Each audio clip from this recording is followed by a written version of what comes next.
रात को मेरे ससुर जी के कमरे से चीखों की आवाज़ें आती थीं। मेरी सासू माँ जी कब की मर चुकी थी। ससुर जी के कमरे से फिर ये कैसी आवाज़ें आती थीं, ये रात जानने के लिए एक रात मैं उनके कमरे में छुप गई। फिर ससुर जी ने जो किया, हे भगवान! जब मैंने पहली बार वो दिल दहला देने वाली चीखों की आवाज़ें सुनी तो मैं पूरी तरह घबरा गई थी। मैं गहरी नींद से हड़बड़ा कर उठ बैठी हुई और चीखने चिल्लाने की आवाज़ें पूरी हवेली में गूंज रही थीं। उस समय चारों ओर सन्नाटा था। मेरे कमरे में बहुत अंधेरा था। मैंने हाथ टटोलते हुए साइड टेबल का लैंप जलाया। मैंने घड़ी की तरफ देखा, रात के 2 बज रहे थे और चीखों की पुकार गूंज रही थी। मैं हैरान थी कि मेरे बगल में लेटे मेरे पति शिव अब भी गहरी नींद में सोए हुए थे। इतने शोर में उन्हें नींद कैसे आ सकती थी। कल ही तो मैं शिव की दुल्हन बनकर इस घर में आई थी। मेरी शादी बड़ी धूमधाम से शिव से हुई थी। मैं बहुत अमीर ख़ानदान की बहू बनी थी। मैं भी एक अमीर ख़ानदान से थी। मेरे ससुर जी बहुत देख रेख वाले इंसान थे। मैं उनके व्यवहार को अच्छी तरह जानती थी। मैंने शिव से लव मैरिज की थी। हम एक दूसरे को कॉलेज से ही जानते थे और वहीं से हम फ़ोन पर भी बातें करते थे। हमारे रिश्ते को 5 साल हो चुके थे और अब कॉलेज ख़त्म होने वाला था, तो इसलिए हमने शादी करने का फ़ैसला लिया। हमने एक दूसरे को शादी के लिए पसंद किया था। हम दोनों ही अमीर ख़ानदान से थे, इसलिए किसी को भी इस रिश्ते पर ऐतराज़ नहीं हुआ। मेरी शादी की पहली रात थी और उसी रात मैंने ये शोर सुना था। एक लड़की की चीखों की आवाज़ थी, जैसे वह अपनी मदद के लिए किसी को पुकार रही हो।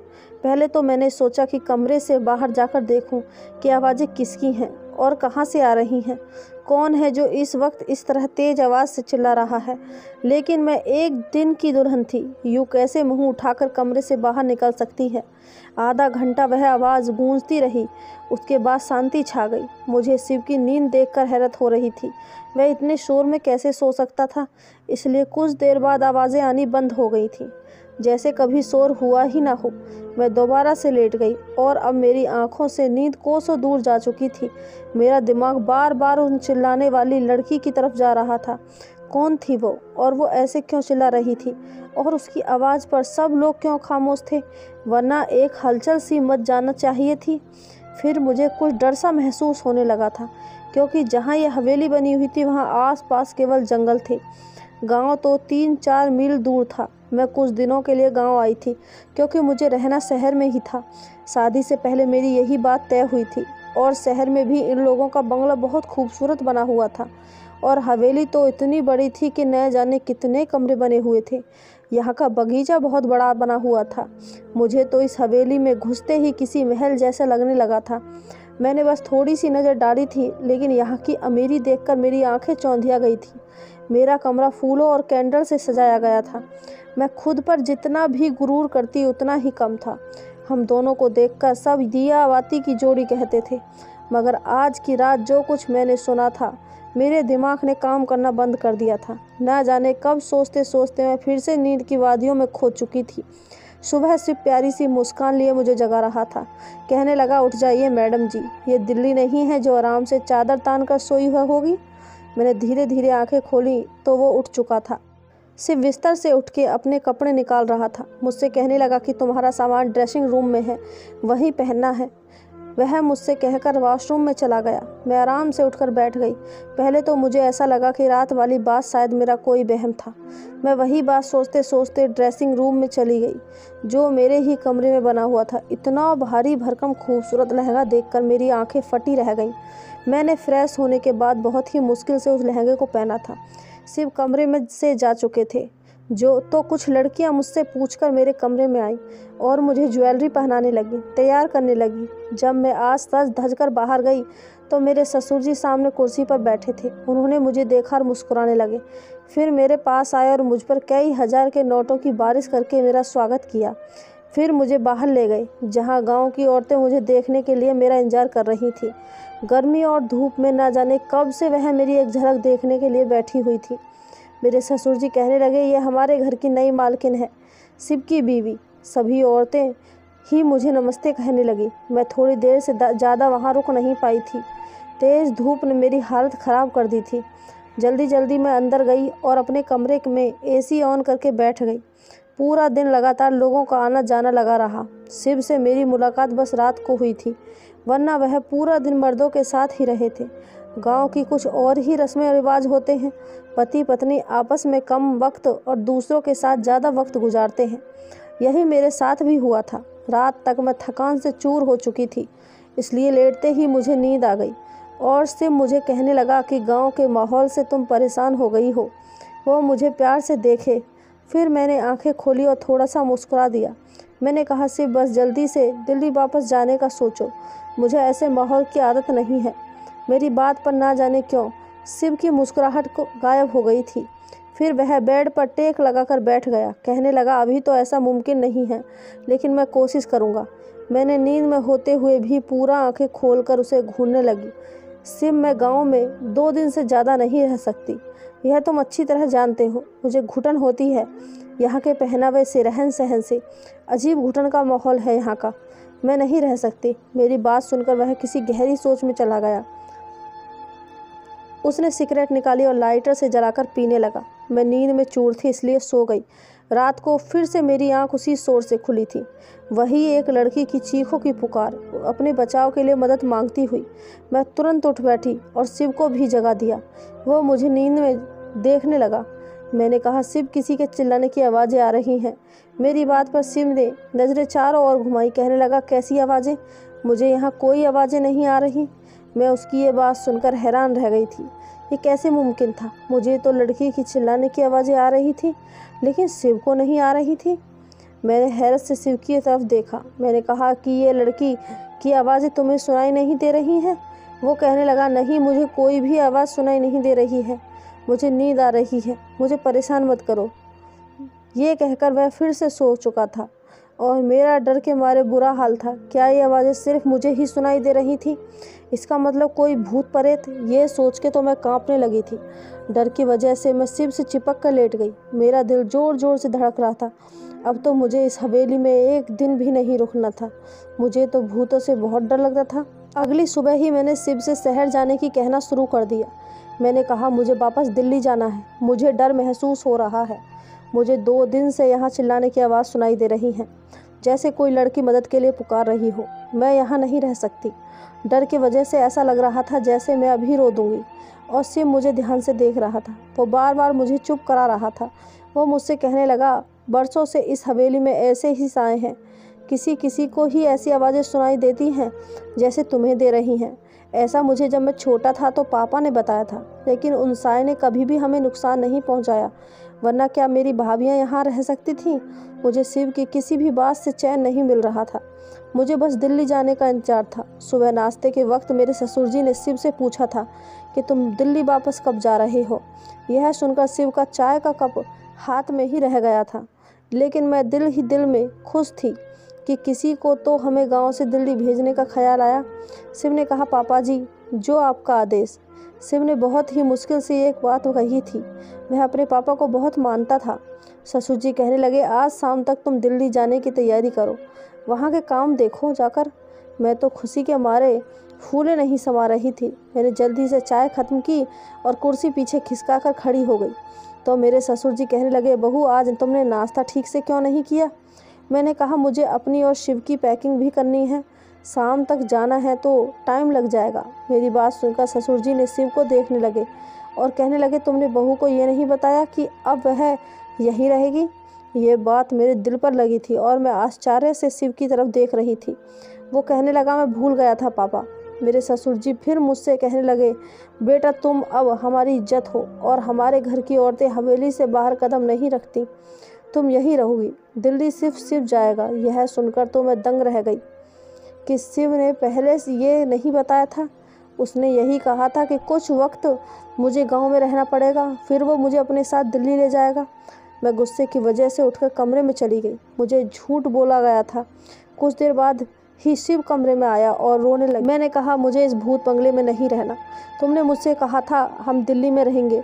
तुम अपने पापा से जाकर बता दो। मेरी बात सुनकर वो मेरे पास आकर बैठकर बहुत ही प्यार से बोला, मैं तुम्हें अभी दिल्ली नहीं ले जा सकता। बस तुम कुछ महीने यहाँ रह लो, वैसे ही रहो जैसे यहाँ की औरतें रहती हैं, फिर मैं तुम्हें दिल्ली ले जाऊँगा। वैसे भी मैं भी तुम्हारे बिना नहीं रह सकता, मेरे लिए भी उतना ही मुश्किल है जितना तुम्हारे लिए।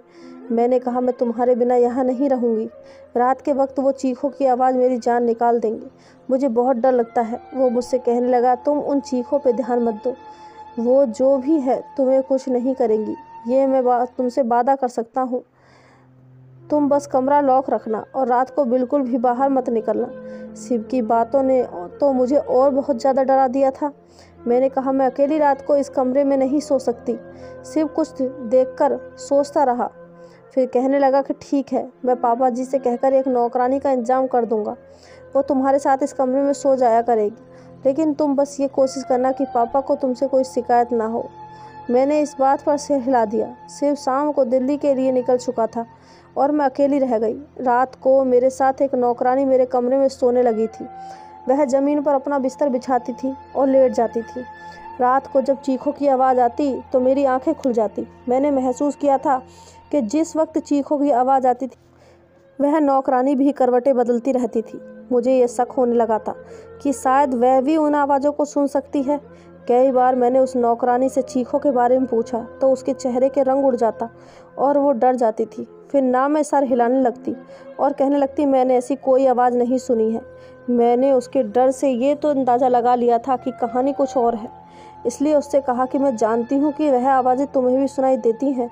मेरी बात सुनकर वह मेरे सामने हाथ जोड़ने लगी, कहने लगी इस बात का जिक्र हवेली में किसी से ना करना, वरना बहुत बुरा होगा। उस नौकरानी की बात सुनकर मुझे जानने की चाह होने लगी थी कि आखिर मालूम भी तो हो कि ये सारा माजरा है क्या। मैंने रात को जब वो चीखों की आवाज़ सुनी तो ये ठान लिया कि सच्चाई क्या है इसका पता लगा कर रहूँगी, क्योंकि कहीं ना कहीं मुझे यह यकीन हो चुका था कि ये मामला भूत प्रेत का नहीं है।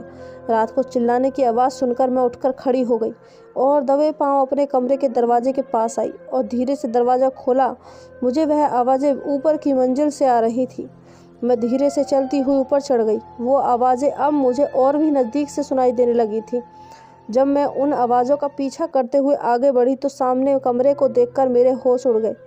वह तो मेरे ससुर जी का कमरा था, जहाँ से लड़की की चीखों की आवाज़ें आ रही थी। मेरे चेहरे का रंग उड़ चुका था। मैं वापस नीचे आ गई और अपने कमरे में आकर अपनी बढ़ती दिल की धड़कनों पर काबू पाने लगी।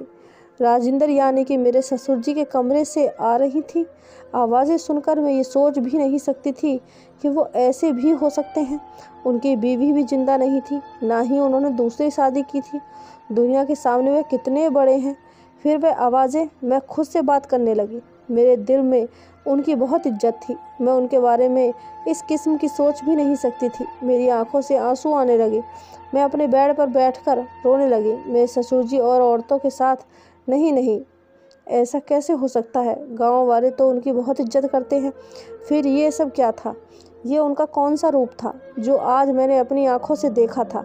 मेरी पूरी रात जागते हुए कटी थी, क्योंकि मैं उनके बारे में ऐसा सोच भी नहीं सकती थी।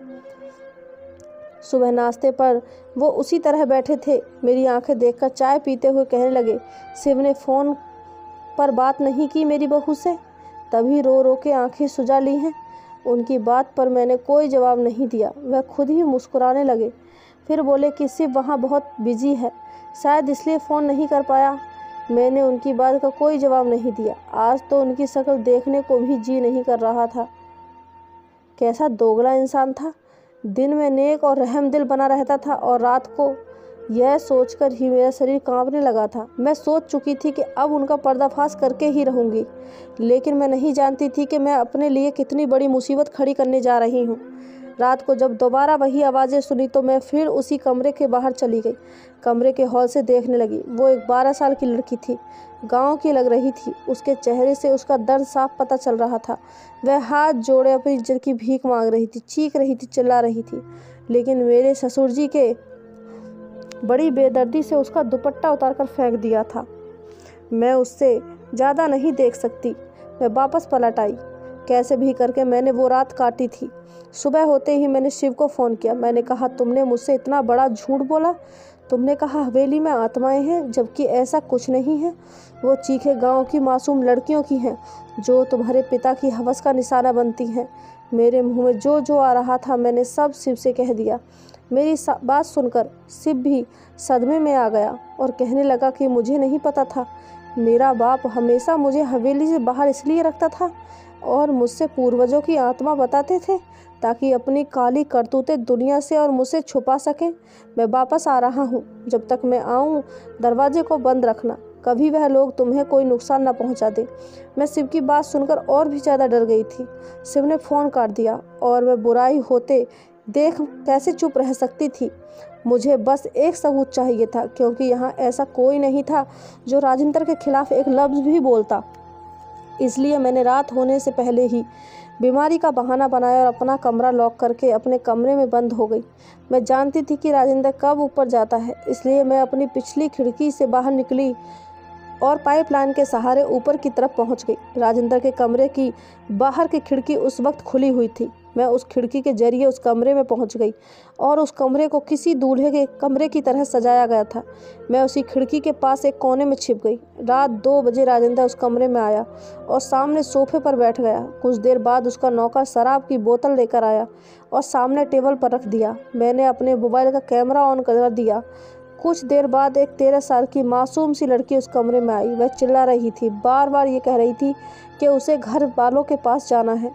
वह नौकर उस लड़की को कमरे के अंदर धकेल कर कमरा बंद करके चला गया। राजेंद्र एकदम आराम से सोफे पर बैठा उस लड़की की बेबसी का तमाशा देख रहा था, जो बहुत ज़्यादा रो रही थी, दरवाज़ा पीट रही थी, अपने बचाव के लिए मदद मांग रही थी, जिसकी चीखें पुकार पूरी हवेली में बेजान दीवारों में गूंज रही थी।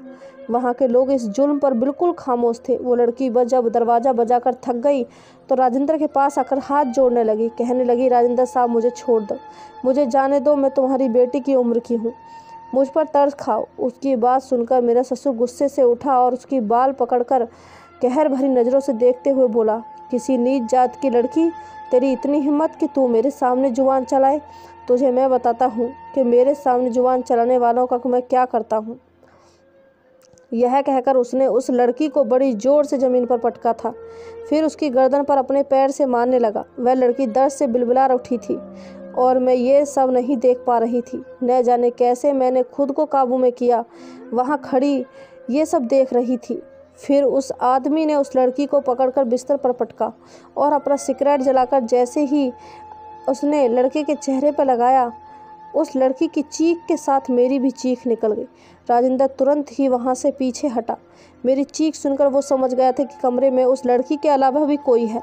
इससे पहले कि वो मुझे ढूंढता, मैं उसी खिड़की से बाहर निकल गई, लेकिन शायद वो मुझे देख चुका था। मैं कोई प्रोफेशनल जासूस तो थी नहीं, एक आम सी लड़की थी। मैं जिस रास्ते से आई थी उसी रास्ते से नीचे उतर गई, लेकिन अपने कमरे के बजाय हवेली के पीछे गई।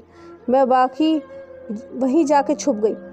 मुझे पूरी हवेली में एक हलचल सी महसूस हुई थी। बहुत से कदमों की आवाज़ सुनाई दी। मैं एक घने झाड़ी में छिप गई। बहुत से नौकर टॉर्च जलाकर मुझे ढूंढ रहे थे। मैं तो सांस लेना ही भूल गई थी। मुझे डर था कि कहीं अब मैं पकड़ी जाऊंगी। कुछ देर बाद वो नौकर वहाँ से चले गए। उनके जाते ही मैंने सुकून की सांस ली। मैं एक ऐसे पेड़ पर चढ़ने लगी जो इस हवेली के दीवार से चिपका हुआ था। उस पेड़ पर चढ़कर मैंने दीवार के दूसरी तरफ देखा तो वो एक घना जंगल था। मैं वहाँ कूद गई थी। मैं नहीं जानती थी कि मैं उस जंगल को पार करने के बाद कहाँ पहुँचूंगी, लेकिन मैं लगातार भाग रही थी। सुबह तक मैं भागती रही। जैसे ही हल्की हल्की रोशनी हुई मैं सड़क पर पहुँच चुकी थी।